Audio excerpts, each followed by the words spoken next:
നമസ്കാരം. എല്ലാവർക്കും ഈശ്വരാനുഗ്രഹം കിട്ടട്ടെ എന്ന് പ്രാർത്ഥിച്ചുകൊണ്ട് എല്ലാവരെയും ഞാൻ ഈ ജ്യോതിഷ വീഡിയോയിലേക്ക് സ്വാഗതം ചെയ്യുന്നു. ഞാൻ ഇന്ന് പറയുന്ന വിഷയം വേഴത്തിന്റെ രാശിമാറ്റത്തെ പറ്റിയാണ്. വേഴം ഇപ്പോൾ ഈ 2025 ഡിസംബർ 5-ാം തീയതി വേഴം മിഥുനൻ രാശിയിലേക്ക് തിരിച്ചു വന്നിരിക്കുകയാണ്. നേരത്തെ വേഴം മിഥുനൻ രാശിയിൽ നിന്നിരുന്നതാണ്. അപ്പൊ മിഥുനൻ രാശിയിൽ നിന്നിരുന്ന വേഴം കർക്കിടകൻ രാശിയിലേക്ക് പോയിട്ട് അധികം താമസിയാതെ ഇപ്പൊ വീണ്ടും തിരിച്ചു വന്നിരിക്കുകയാണ്. ഇതിനെയാണ് വക്രഗതി എന്ന് പറയുന്നത്. അതായത് ഒരു ഗ്രഹം നിന്ന രാശിയിൽ നിന്ന് മുന്നോട്ട് പോയതിനു ശേഷം പിറകിലോട്ട് വീണ്ടും പഴയ രാശിയിലേക്ക് തിരിച്ചു വരുന്നതിന് വക്രഗതി എന്ന് പറയും. അത് വേഴം രാശിക്ക് മാത്രമല്ല, വേഴം ഗ്രഹത്തിന് മാത്രമല്ല, മറ്റ് ഗ്രഹങ്ങൾക്കും ഈ വക്രഗതി ഉണ്ടാകുന്നതാണ്. അപ്പൊ ഇവിടെ ഇപ്പോ വക്രഗതിയിൽ നിൽക്കുന്ന ഗ്രഹത്തെ പറ്റിയാണ് നമ്മൾ പറയുന്നത്. ഈ ഗ്രഹം അത് വേഴഗ്രഹമാണ്, ഈ വക്രഗതിയിലുള്ളത്. അപ്പൊ വക്രഗതിയിൽ നിൽക്കുന്ന ഗ്രഹത്തിന് ഫലദാനശേഷി കൂടും, അവർക്ക് നമുക്ക് നല്ല ഫലം തരാൻ സാധിക്കും എന്നാണ് ജ്യോതിശാസ്ത്രം പറയുന്നത്. നമ്മുടെ ജ്യോതിഷ ആചാര്യന്മാർ പറയുന്നത് അതാണ്. അതായത് വക്രഗതിയിലായ ഒരു ഗ്രഹം ഫലദാനശേഷി കൂട്ടിത്തരും എന്ന് പറയും. അപ്പോ ഇവിടെ വേഴഗ്രഹം വക്രഗതിയിൽ മിഥുനൻ രാശിയിൽ തിരിച്ചു വന്നിരിക്കുകയാണ്. ഈ നക്ഷത്രങ്ങൾക്ക് അപ്പൊ ഈ ഇങ്ങനെ വരുമ്പോൾ ഏതെല്ലാം നക്ഷത്രങ്ങൾക്കാണ് ഇവിടെ ഈ വേഴത്തിന്റെ ഈ വക്രഗതിയിലുള്ള രാശിമാറ്റം കൊണ്ട് ഏതെല്ലാം നക്ഷത്രങ്ങൾക്ക് എന്തെല്ലാം കാര്യങ്ങൾ വന്ന് സംഭവിക്കുമെന്ന് നോക്കാം. അതിൽ പറയുന്ന നക്ഷത്രങ്ങൾ മകീരം, തിരുവാതിര, പുണർദം, പൂരുരുട്ടാതി, ഉത്രട്ടാതി, രേവതി, മൂലം, പൂരാടം, ഉത്രാടം, ഉത്രം, അത്തം, ചിത്തിര. ഈ നക്ഷത്രങ്ങളുടെ കാര്യമാണ്, ഈ നക്ഷത്രങ്ങൾക്കാണ് വേഴം നല്ല വിധത്തിൽ കാര്യങ്ങൾ, നല്ല വിധത്തിലുള്ള ഫലാനുഭവങ്ങൾ കൂടുതൽ കൊടുക്കുന്നത്. അപ്പോൾ ഞാനിപ്പോ ഈ പറയുന്ന എല്ലാ നക്ഷത്രങ്ങളുടെയും ഉൾക്കൊള്ളിച്ചുകൊണ്ട് ഒരു വീഡിയോ ഒന്നിച്ചിടാൻ പറ്റില്ല, അതിന് ഭയങ്കര ലെങ്ത് വരും. അപ്പൊ അതിന്റെ പേരിൽ 3 നക്ഷത്രങ്ങളുടെ കാര്യങ്ങളാണ് ഞാനിവിടെ ഈ വീഡിയോയിൽ പറയുന്നത്. അത് ഏതെല്ലാം നക്ഷത്രങ്ങളാണ് ഞാൻ ഈ വീഡിയോയിൽ പറയുന്നത്? ഉത്രം, മുക്കാല്, അത്തം, ചിത്തിര, അര. ഈ നക്ഷത്രങ്ങളുടെ കാര്യമാണ് ഞാൻ ഈ പറയുന്നത്. അപ്പൊ അതിനു മുമ്പുള്ള നക്ഷത്രങ്ങളുടെ എല്ലാം ഇതിനു മുമ്പുള്ള വീഡിയോയിൽ ഞാൻ പറഞ്ഞു കഴിഞ്ഞിട്ടുള്ളതാണ്.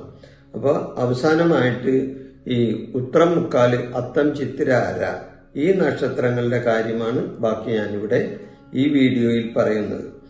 ഈ നക്ഷത്രങ്ങളുടെ 10ലാണ് വേഴം. ഇത് കന്നി രാശിയിൽ വരുന്ന നക്ഷത്രങ്ങളാണ്. ഈ കന്നി രാശിയിൽ വരുന്ന നക്ഷത്രങ്ങൾക്ക് 10ലാണ് വേഴം സഞ്ചരിക്കുന്നത്, വേഴം നിൽക്കുന്നത്. 10 എന്ന് പറഞ്ഞാൽ എന്താണ്? കർമ്മഭാവമാണ്. ഇത് പ്രവൃത്തിയുടെ ഭാവമാണ്. ഇവർക്ക് ഉന്നതമായ നേട്ടങ്ങൾ ഓരോന്നായി കൈവരിക്കാൻ പറ്റിയ ഒരു സമയത്താണ് വേഴം ഈ വക്രഗതിയിൽ ഇവരുടെ 10ാം ഭാവത്തിൽ വന്നു നിൽക്കുന്നത്. അപ്പൊ ഞാൻ കുറച്ച് കാര്യം അല്പം ഒന്ന് നീട്ടിപ്പറഞ്ഞാൽ ചിലവർക്ക് അത് ബുദ്ധിമുട്ടാണ്. എന്നാലും ചില കാര്യങ്ങൾ പറയാതിരിക്കാൻ നിവൃത്തിയില്ല. എന്നാലാ ഈ വീഡിയോ പൂർണ്ണമാവുകയുള്ളൂ. നിങ്ങൾ എൻ്റെ ചാനൽ സബ്സ്ക്രൈബ് ചെയ്തിട്ടില്ലെങ്കിൽ അതൊന്ന് സബ്സ്ക്രൈബ് ചെയ്താൽ എൻ്റെ തുടർന്ന് വരുന്ന വീഡിയോകളെല്ലാം നിങ്ങൾക്ക് കാണാൻ സാധിക്കുന്നതാണ്. അപ്പോൾ ഞാൻ ചുരുക്കി പറയാം. അതായത് വേഴത്തിന്റെ ഈ രാശിമാറ്റത്തെ പറ്റി ചുരുക്കി ഒന്ന് പറയാം, ഫലദാനത്തെ പറ്റി നല്ല വിധത്തിൽ വിസ്തരിച്ചും പറയാം.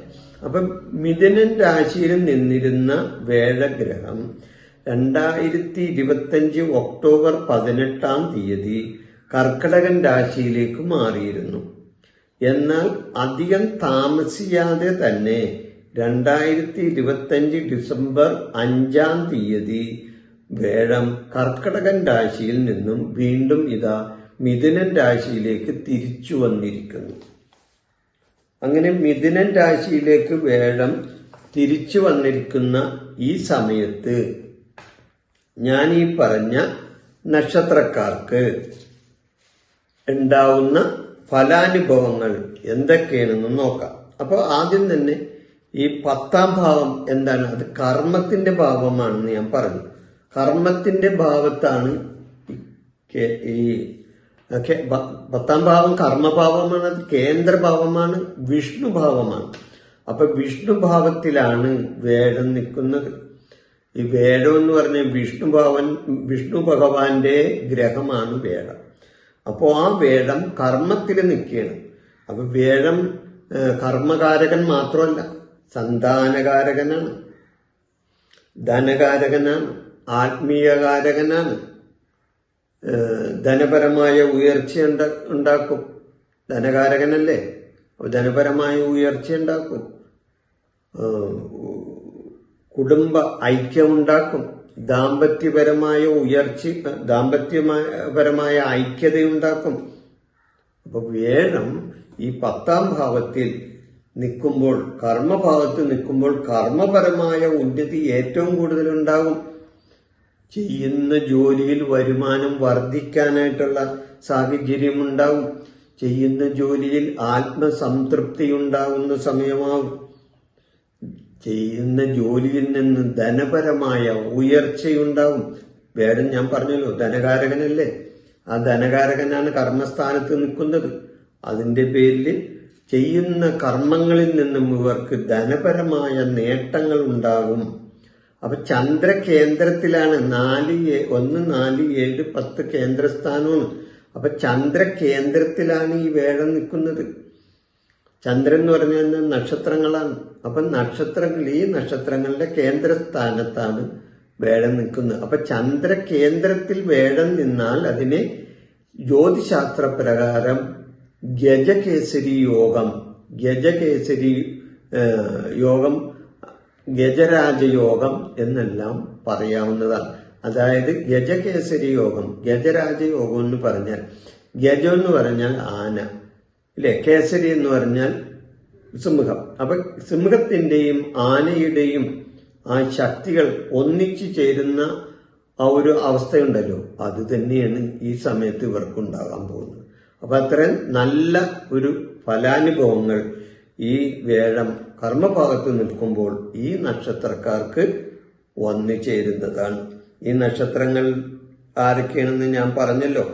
അതായത് ഈ നക്ഷത്രങ്ങൾ ഉത്രമുക്കാല്, അത്തം, ചിത്തിര, അര. ഉത്രമുക്കാല്, അത്തം, ചിത്തിര, അര ഇവർ കന്നി രാശിയിൽ വരുന്ന ഈ നക്ഷത്രങ്ങളാണ് ഇവർക്ക്. അപ്പൊ ഇവരെ സംബന്ധിച്ച് ഈ സമയം കുടുംബത്തിൽ ഐക്യതയും സമാധാനവും സന്തോഷവും കിട്ടുന്ന ഒരു സമയമായിരിക്കും. ഉല്ലാസയാത്രകൾ പോകാൻ ഉദ്ദേശിക്കുന്നവർക്കാണെങ്കിൽ ഉല്ലാസയാത്ര പോകാൻ കഴിയുന്നതാണ്.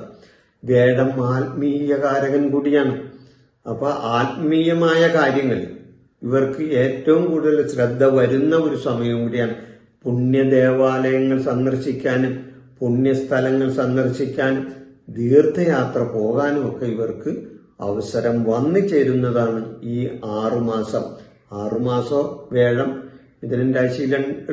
അത് കഴിഞ്ഞ വേഴം വീണ്ടും ജൂൺ 2 2026 ജൂൺ 2 വേഴം വീണ്ടും കർക്കിടകൻ രാശിയിലേക്ക് പോകുമെന്ന് ഞാൻ നേരത്തെ പറഞ്ഞിരുന്നു. അപ്പോൾ ഈ 6 മാസം ഇവർക്ക് ഗജകേസരി യോഗമാണ് ഈ നക്ഷത്രക്കാർക്ക് ഉണ്ടാവുന്നത്. ഞാനിത് വിസ്തരിച്ച് തന്നെയാണ് പറയുന്നത്. അതുകൊണ്ട് ചില ബുദ്ധിമുട്ടുകളൊക്കെ ചിലവർക്ക് ഉണ്ടാവും. ഇതിങ്ങനെ ഇയാളെന്താണ് ഇങ്ങനെ വിസ്തരിച്ചെന്ന് പറയുന്നു. ഈ വിസ്തരിച്ച് പറഞ്ഞാലേ ചില ആൾക്കാർക്ക് ഇത് മനസ്സിലാവുള്ളൂ. അതുകൊണ്ടാണ് ഞാനിതിങ്ങനെ വിസ്തരിച്ച് തന്നെ കാര്യങ്ങൾ പറയുന്നത്. അല്ലാണ്ട് വീഡിയോ ഇങ്ങനെ നീട്ടിക്കൊണ്ടുപോകാൻ വേണ്ടി പറയുന്നതല്ല. പറയേണ്ട കാര്യങ്ങൾ പറയേണ്ട വിധത്തിൽ പറയുമ്പോൾ ചിലപ്പോൾ വീഡിയോ നീണ്ടുപോകും, അത്രേ ഉള്ളൂ. പിന്നെ ഗുരുക്കന്മാരെയും ഗുരുകാരണവന്മാരെയൊക്കെ സന്ദർശിക്കാൻ ഈ സമയം ഇവർക്ക് ഉതകുന്നതാണ്. അതുകൂടാതെ ഏറ്റവും കൂടുതൽ ഇവരെ സംബന്ധിച്ച് ചെയ്യുന്ന കർമ്മങ്ങളിലൂടെ ഇവർക്ക് ധനപരമായ ഉയർച്ച ഉണ്ടാകുന്ന ഒരു ആഴ്ചയായിരിക്കും ഇവരെ സംബന്ധിച്ച്.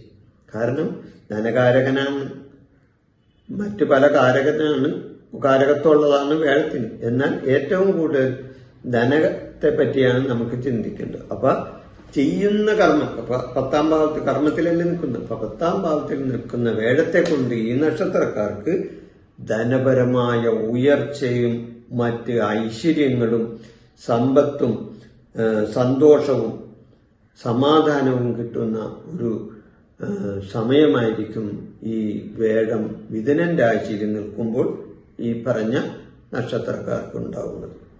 ഈ വിഷയം ഞാൻ ഇവിടെ അവസാനിപ്പിക്കുന്നു. നിങ്ങൾക്ക് നന്ദി, നമസ്കാരം.